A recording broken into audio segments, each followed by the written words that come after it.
and we're going to be talking about learning by heart today. And to get started, I'm just wondering, in history there have been a lot of King Charleses, and so to differentiate between the different Charleses, they had to use names like Charles the Fat or Charles the Ugly to kind of differentiate. But I'm wondering, how many of you have an image or an impression in your mind or your heart about King Charles I of England? Does anything come to you? I hope that it doesn't, actually. I tried to pick somebody that I don't think. Okay, good. We're going to try and bring him to life today with a little artistry. First of all, let's try and connect him to something familiar that you already probably know. You all know about the Mayflowers and the Pilgrims? Do you have a year when the Pilgrims came to and landed on the Mayflower? A year? Anybody? 16. Close? A little bit more? Pilgrims landed on Mayflower, landed at Mayflower at 1620. So King Charles I became King of England 3 years after the Pilgrims landed. So when you hear these stories of the Puritans settling Boston and such, he's the king back home in England. He's the one they're fleeing from. So now King Charles's dad was King James of the King James Version of the Bible. And his grandmother, his father's mother, was poor Mary Queen of Scots, who actually lost her head. And do you ladies want to sit over here? And then I won't kind of do this tennis match going on. She actually had James taken away from her when he was only 10 months old, and she never saw him again. It was a very, very tragic thing. All right, now we're going to use a little artistry to see if we can bring him to life. And first, what I'm going to do is share a story with you that's for little children, and I'm going to combine it with a fine art lesson. All right, here we go. No, we don't want him yet. There we go. Once there lived and can you all hear me? I don't have a real loud voice. All right. Once there lived a very beautiful queen and a very proud king. They had 3 beautiful children whom they loved very dearly. They were proud of these children and gave them everything they could to make them happy. They had such a great number of toys, they almost filled a large room. There were several servants who brought out the toys and put them away again, and who had nothing else to do but wait upon these children. The children had a fine large yard to play in too. It was so large, in fact, they called it a park. One day they were having a good time in the park when they were told their mother wanted them. They were to get dressed and go and have their pictures painted. There were no cameras in those days, so instead there was a great artist whose name was Sir Anthony Van Dyck. He painted beautiful pictures with oil paints. The oldest child had already had his picture painted so many times, he probably would not have cared to go if it had not been for the boat ride he knew he would have. You see, the King's Palace and Sir Anthony Van Dyck's house both stood near the banks of the same river. Sir Anthony had a private boat landing made just for the king and queen and their children. The king liked so much to watch Sir Anthony Van Dyck paint that he used to visit him nearly every single day. It must have taken a long time for those children to get dressed and ready to go. When at last they were all ready, the boats were waiting for them. It was a beautiful ride down the river to Sir Anthony Van Dyck's house. The great Van Dyck himself came out to meet them. He was glad to have 3 such lovely children to paint. He was very fond of children, and he liked to have a great many people about him as he painted. The ladies wore beautiful dresses, and the men too were dressed in velvets and silks and carried shining swords. Van Dyck was very fond of music and always had some musicians playing while he painted. The children liked the music too, and it made them forget that they were standing so long. The child standing so straight with his hand on the dog's head is a boy, although he's dressed much like a girl. His name is Prince Charles. I don't see how he could run or even walk in such a long, heavy dress, do you? Van Dyck had a very large, fine dog, and as soon as the dog saw the children, he came right up to them. He seemed to like Prince Charles the best and sat beside him all the time his picture was being painted. He liked to feel the soft stroke of Prince Charles's kind hand. Prince Charles grew up to be King Charles II. He did not like to do anything but have a good time, so people called him the Merry Monarch. He nearly always took a dog with him wherever he went, even to church. He seemed to like a certain very small dog best, and people named these dogs after him. They called them King Charles Spaniels. Have you ever seen a King Charles Spaniel? Baby Stuart, as people like to call Prince James, wore blue silk trimmed with lace. He looks a little shy as he stands there holding his apple tight in his chubby little hands. Probably the Queen Mother gave Baby Stuart the big red apple. He was only 2 years old, and she thought he might get hungry or need something to play with. Baby Stuart grew up to be a great naval officer who fought and won battles on a big boat at sea. When the brother died, he became king. When you look at Baby Stuart, you feel sure he will grow up to be a good king. But do you know, he was not a good king. The people did not like him at all and even drove him out of the country. But we like to think of him always as a pretty baby whose Queen Mother used to sing him to sleep, just as other mothers do. Their sister Mary must have held some roses in her hand and dropped them. Can you see them on the rug in front of her? Van Dyck painted a curtain just back of the children, and through the window we see a rose bush, which may be the one that the little Princess Mary picked the roses from. When Princess Mary was only 10 years old, she was married to William, Prince of Orange, who was only 15 years of age. But she lived in her own home until she grew up. When at last she did go to live in her husband's country, everyone was glad to see her, for she was such a good and wise princess. She often helped her brothers too, for it seemed as if they were always in trouble. The great artist Van Dyck painted many pictures of these three children, but the king and queen liked this one best of all.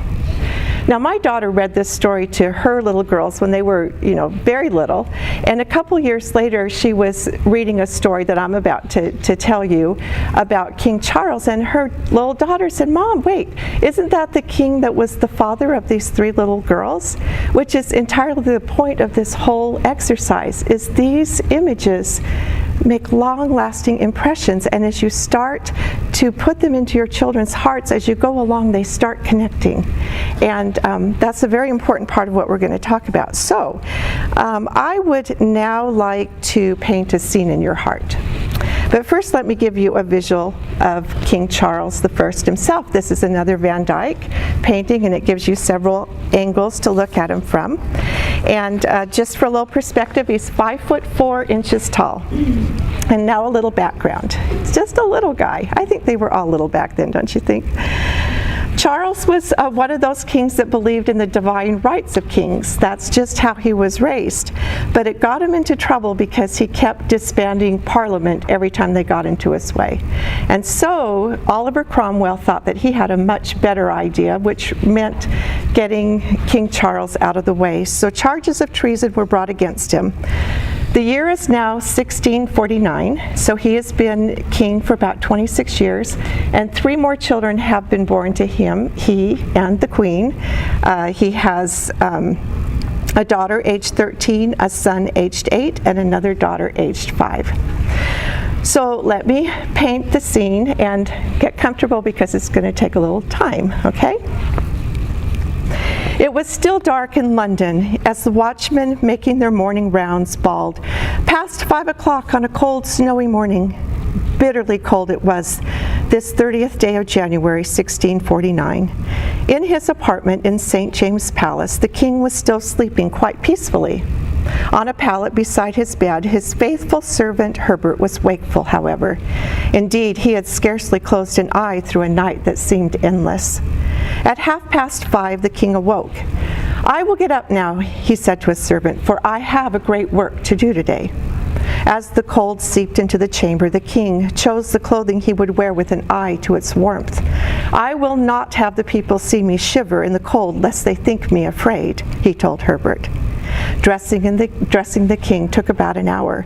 For a year he had allowed his beard to grow out, and his chestnut-colored hair was beginning to turn white. At about 10, there was a gentle tap on the bedchamber door. "It is time to go to Whitehall, sir." Taking the bishop by the hand, he smiled and said, "Come, let us be going." As they made their way, a deafening roll of drums began. Drawn up in a double line on each side of the path that ran across the park were companies of infantry armed with muskets. They were holding back the dense throng of spectators behind them. The pace of the procession was slow. Now Whitehall Palace loomed ahead. And then inside the palace grounds, as he was taken through the long passage known as the Stone Gallery, here he was then taken, and here hung the king's collection of masterpieces by the celebrated painters of the time, for he was a great lover and patron of the arts.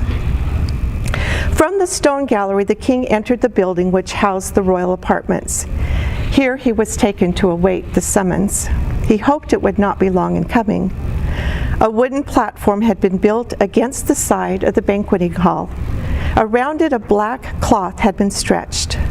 Behind the black cloth, around the platform, was the scaffold on which the king was to die.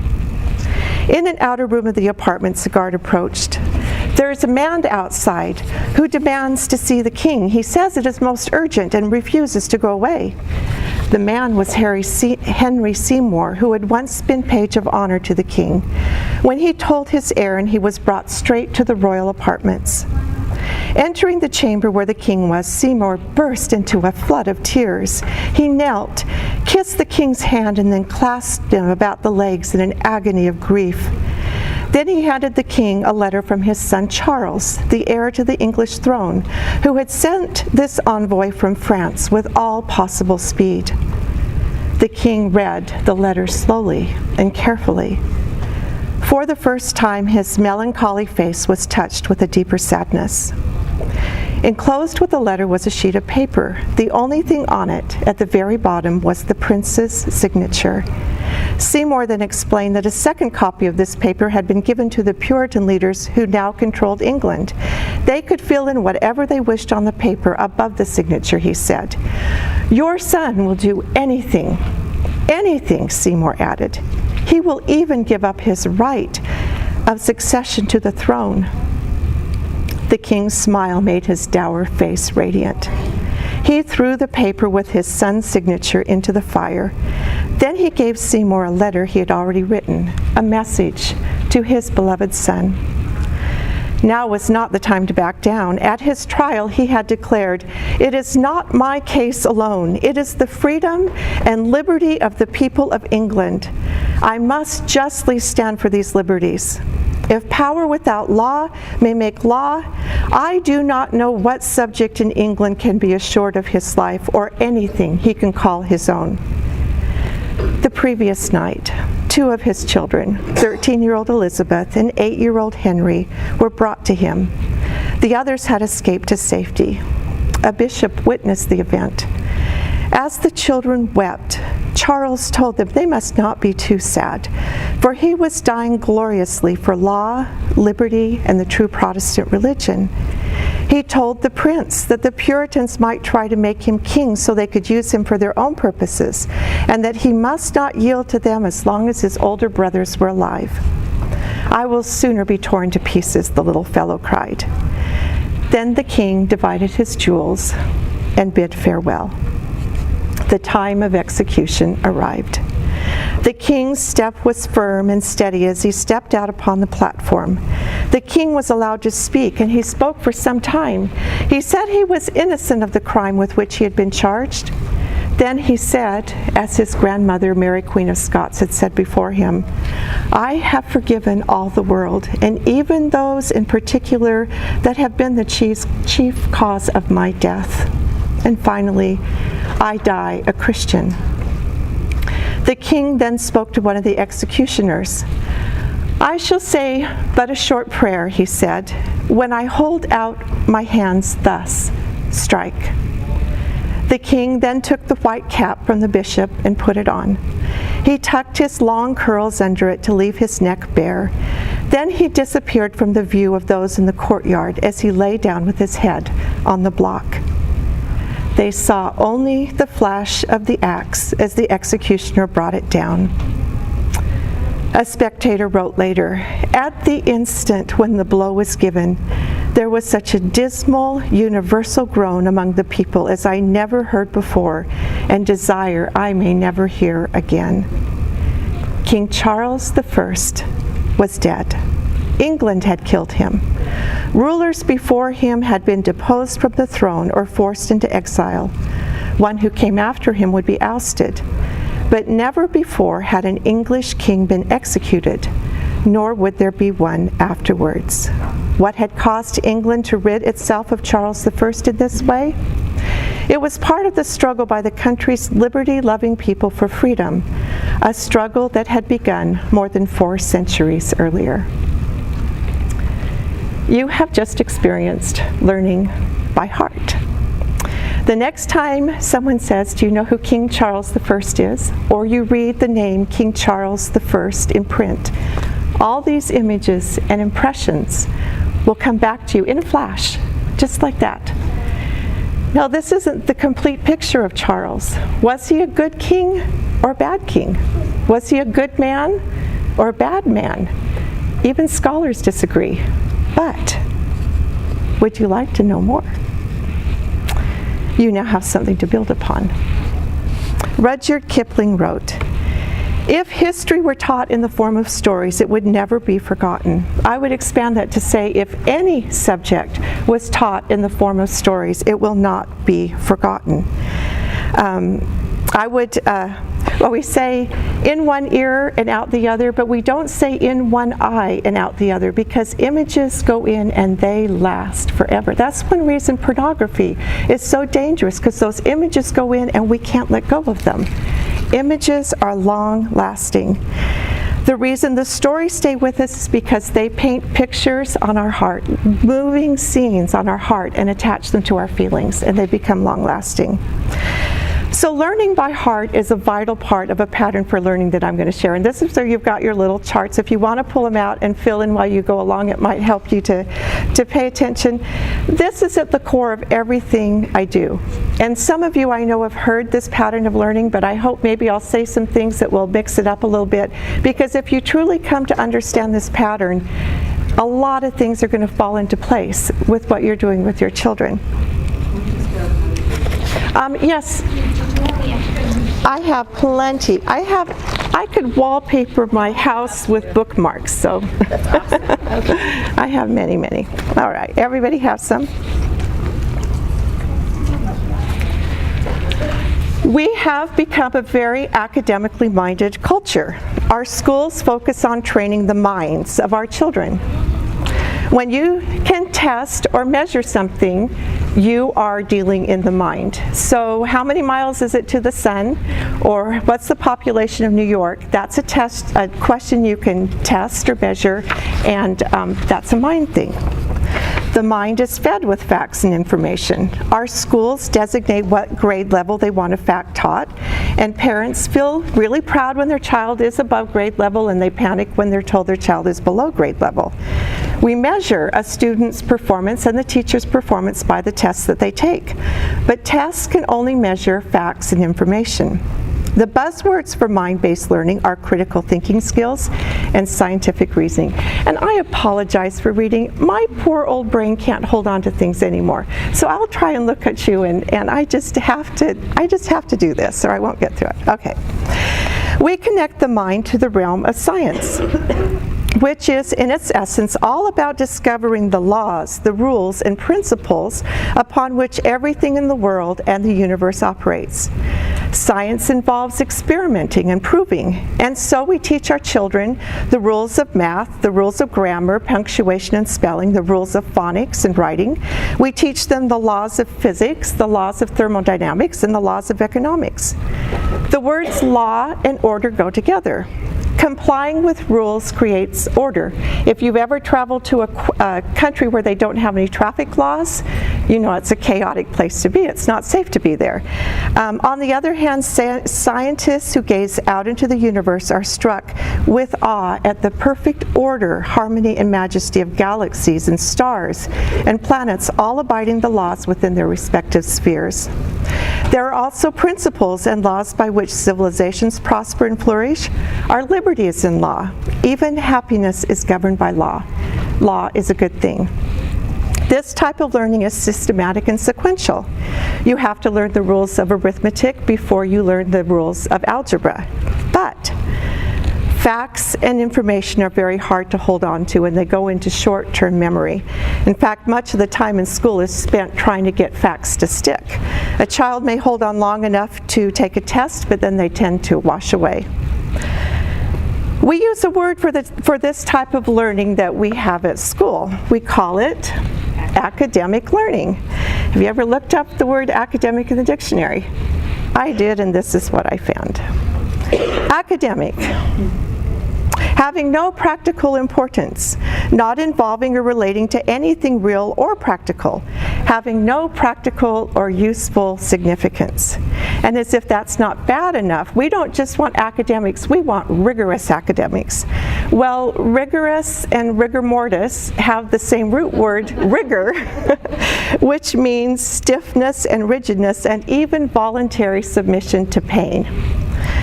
And we want to extend the academic year so it's longer, and we want to start academics at a younger and younger age. What we seem to have forgotten is something Aristotle understood over 2,000 years ago. Educating the mind without educating the heart is no education at all. Plato also understood all learning is based in emotion. The heart develops before the brain, within the womb, and emotions develop before the intellect outside the womb. The heart is what pumps life into the brain.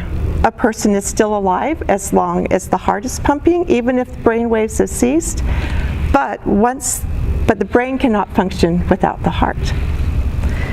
Yet here we are cutting the heart out of education, partly because it cannot be measured or tested. The heart is fed with impressions, feelings, and images. Heart learning falls within the realm of the arts. You even find the word art in the word heart.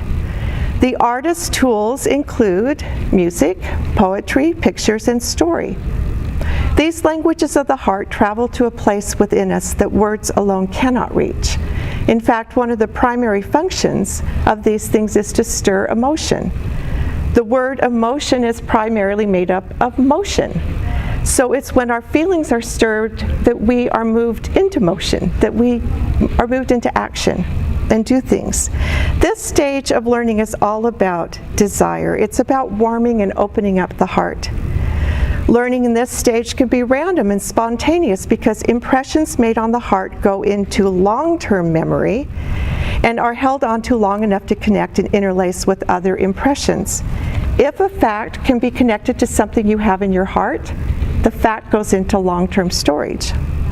Now the third part of the pattern of learning, and the most important part, is spirit. Picture the heart as a beautiful melody, the mind is the rhythm or the order, and now the spirit provides the full orchestration. The Spirit, or the light of Christ, is a sort of spiritual sunshine. It's a divine energy, power, or influence that proceeds from God through Christ and gives life and light to all things, including our learning. Other names are truth, bread of life, and living waters, which when we drink of these waters, we never thirst again. The Holy Ghost makes use of this light in His work. It requires our faith to believe in it because we cannot see or measure it, but we know it's there by its fruits, which include joy, peace, love, and kindness. This power is a creative power. It takes our learning and turns it into a usefulness. To be inspired means to take in spirit. Anything under its influence will serve to lift us up and enlarge our souls and improve us. The world was not created for nothing. Rather, the Lord saw matter unorganized, and He organized it. Let there be light was the first part in the creation story, and yet the sun doesn't come for a couple more days. So the light is referring to this creative power, although the light is also in the sun. This light fills the immensity of space. Our job is to provide the raw materials, the matter unorganized, for the Spirit to work with. The more we give the Spirit, the more can be accomplished. If I go out on a dark summer night and shine a flashlight into a dark sky, I'm not going to see any light unless it finds some dust particles or leaves to reflect off of. Likewise, we need to give the Spirit something to shine on, something to reflect on. That's our job. The Scriptures teach us that light cleaves to light, Like cleaves to like. So when we fill our hearts with that which is good and true and beautiful, and comply with eternal laws and principles, we give the Spirit much to organize into a usefulness with which it will multiply and replenish the earth. Okay, hold on. We are warned of people who are ever learning, but never coming to a knowledge of the truth. Now you can read that as in never coming to a knowledge about the truth, but as I've come to understand this pattern of learning, I read it as coming to a knowledge by way of the truth, or the light, or the Spirit of Christ. It is learning by the Spirit. Hard-heartedness and or willful breaking of laws or principles blocks it. This stage of learning is very purposeful and customized to the calling and mission of the individual, and the learning is infinite and eternal. After I found this pattern, I now find it all over the place. Both the Old and New Testaments are front end loaded with stories. Most of the stories we're familiar with are in the book of Genesis or in the 4 Gospels of the New Testament. And then come the laws, principles, commandments, doctrines.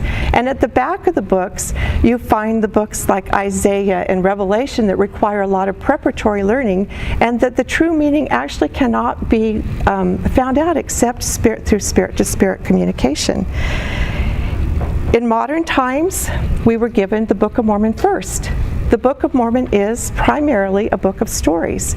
Then came the Doctrine and Covenants, doctrine, laws, rules. That was followed by the temple, where spirit-to-spirit learning takes place. And even within the temple, for those that have gone, if you think, it's first music, imagery, story, and then covenants and laws, and then spirit-to-spirit learning. John the Baptist's role was to open and warm the hearts of the people with a desire, and then Jesus came and taught the law of the gospel in preparation to receive the gift of the Holy Ghost, who would teach them all things that they should do. You find the pattern in the sacrament prayer. First, we're told to always remember Jesus, and how do we do that except with pictures, stories, and then keep His commandments, that we may have His Spirit to be with us. First, a couple more. First 4 principles of the gospel. Faith is a heart thing. Repentance and baptism is a commandment thing, followed by the Holy Ghost, who teaches us all things. And we even find it in the plan of salvation. In the pre-existence, we were given a desire or a vision of possibilities. And we shouted for joy. I believe not only out of joy, but for the potential of joy, that we saw that there was going to be a way for us to have great joy. Now the purpose of this mortal stage is to see if we will do all things that we are commanded. We are here to fit ourselves to a law, and according to the law that we are willing to abide, that determines the kingdom of glory we inherit. And what is the difference between the kingdoms? Glory, our capacity for light. So those who are willing to abide a higher law will have a greater capacity. Those that have more light stored within them will have a greater capacity than those who have not. You take away the spirit, you take away the heart, and what's left is purely academic. So what does this have to do with homeschooling and learning? Let me suggest 2 applications. First one, nature has reserved childhood for making impressions on the heart. Why do we not baptize children until the age of 8? Because the Lord said prior to the age of 8, they do not have the reasoning power to choose between right and wrong. The brain is not fully developed, which neuroscientists can observe. So in childhood, a child's heart is uncluttered and open. As Pestalozzi taught, who was one of the early heart-based educators, it is for a long time the business of the heart before it is the business of reason.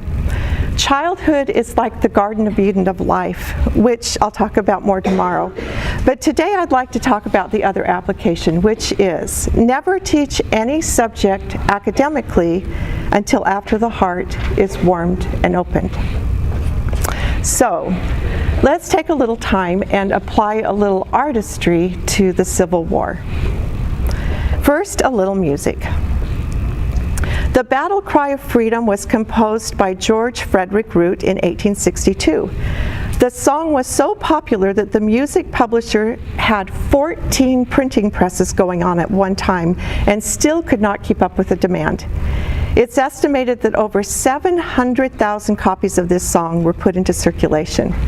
A soldier tells us this: "A glee club came down from Chicago bringing with them the new song, 'We'll Rally Round the Flag Boys,' and it ran through the camp like wildfire. The effect was little short of miraculous. It put as much spirit and cheer into the army as a victory. Day and night one could hear it by every campfire and in every tent. I shall never forget how the men rolled out the line, and although he may be poor, he shall never be a slave. I do not know whether Mr. Root knows what good work his song did for us there, but I hope so." Let's take a minute and listen to it. And I used to have a louder speaker. Let's hope this will carry.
All right, I saw some feet tapping.